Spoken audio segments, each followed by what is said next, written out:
So welcome back to another educational news report on the state of modern Britain. So when our government was flooding our country with millions of third world immigrants, against our will I might add, did they handpick some of the worst and most extreme people they could find? Was their intention to make women and children afraid to walk the streets alone at night, or even give birth at a hospital? Myself, my colleagues, everything else safe. Okay. There's a bag there, it's got a bomb in it. What's in it? There's a bomb inside. There's a bomb inside it? But it's not live, it's not live. It's not what? There's a bomb inside it, but it's not live. What is it? What's it made from? Pressure cooker. A pressure cooker. And what's in it? So it's not live? Gunpowder. There's gunpowder in a pressure cooker. It's a pressure cooker with gunpowder inside it. This is what? It's a pressure cooker that's filled with gunpowder, apparently. What's going on, Mohammed? Why have you got all this on you? I need to thoroughly search this gentleman. There's gunpowder in his pockets and blanks.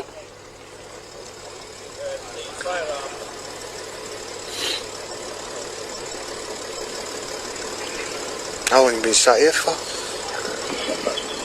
Jesus. So that chap was named Mohammed Farouk, an NHS worker who took a 10-kilogram bomb, knives and a firearm to a maternity ward at St James's Hospital in Leeds with the intention of using it so he could perform an act of martyrdom for Islam. I mean, it's just lovely. Why are these people in our country again? You know, we hear all the time about the so-called far right, how they're the biggest problem in Britain, and I actually agree. Islam is the most far right and extreme movement in the country. Israel, big up Palestine, free Palestine, to the river, to the sea. Israel, big up Palestine, Palestine will be free.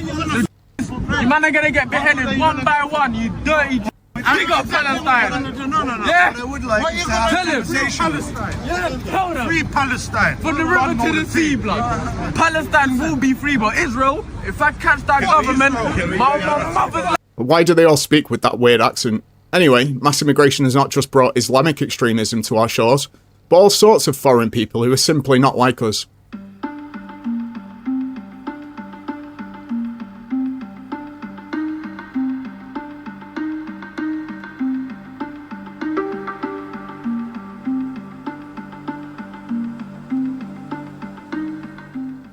So that was Abdoela Berhan, a 35-year-old Eritrean national living in a taxpayer-funded migrant hotel. He attacked a 20-year-old, Cleo Lake, after she rejected his advances. So when Cleo told him to F off, he punched her, knocking her out cold. She suffered a broken nose, black eye, and is now too anxious to go clubbing without a protection, even 18 months later. Then it gets even better. So this so-called refugee had already been wanted for a violent attack where he was seen spitting and kicking at some staff on the subway just days earlier. He evaded police for weeks with multiple warrants out for his arrest.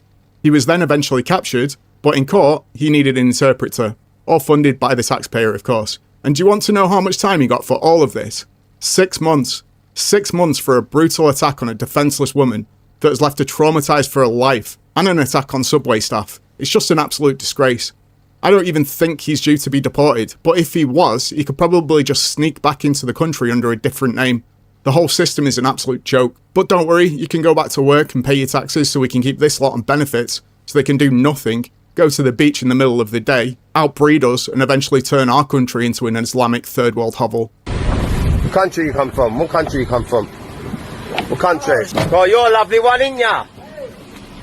Just get back on that boat. In with his middle fingers up at the back. Are you sticking your finger up, eh? How do you feel doing a job like this?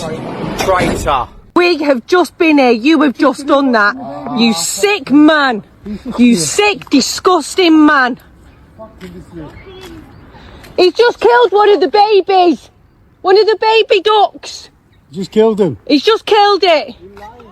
Just picked it up and snapped it. Disgusting.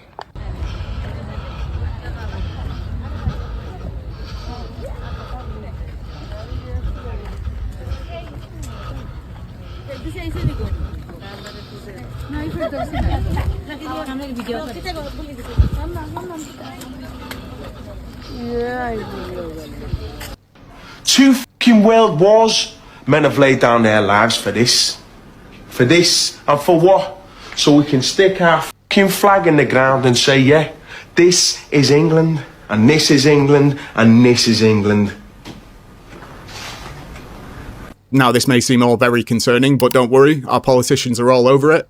Here's one claiming that there is absolutely no evidence of specific crimes within ethnic communities. There's no evidence of gangs in Warwickshire and that the perpetrators are mainly white male.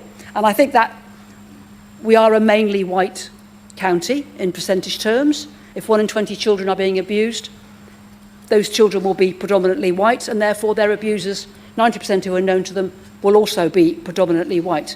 And I think there's a real danger of politicising this by accusing a particular race of doing things, when actually that becomes almost like an excuse to excuse, rather than saying we need to be completely vigilant. So that was the leader of the Lib Dems in Warwickshire, who, according to her, grooming gangs don't exist, race is not a factor in them, and the main perpetrators are white British men. I mean, it's just astonishing. How much evidence do these people need? They could, of course, read Rupert Lowe's inquiry report or the Casey report, but she won't, because her brain has been infected with toxic empathy, and she's more than willing to cover up the crimes of non-native people because she's a spineless traitor, and she wants to virtue signal about how compassionate she is to foreign criminals. People like this are weak, dangerous, pathetic, and cowardly.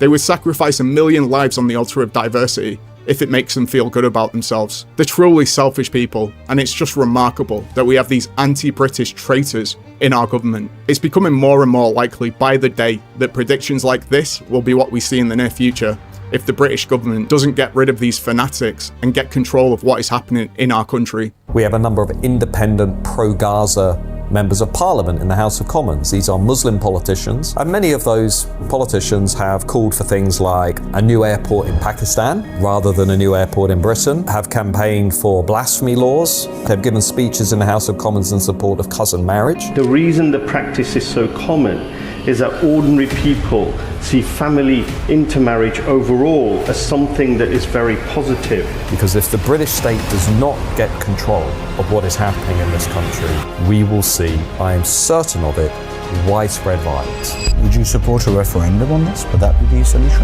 End the policy of mass uncontrolled immigration, leave the ECHR, pass new laws that ensure churches cannot be converted into mosques, remove foreign criminals, detain and deport all illegal migrants, remove welfare benefits for people who are not British, end social housing subsidies for people who are not British. Why do you think British elites and political parties, successive political parties, be they Labour governments or Tory governments, why did they allow millions of people into the country? We're not talking about losing a historic majority over 200, 300, 400 years. We're talking about this happening in 74 years in one lifetime. You know, a child born today will see all of this, and they will see something that their ancestors never really saw. This is going to be unlike anything the United Kingdom has ever seen before, and I'm just saying to people, there's a very fundamental question here. Do you want this to happen?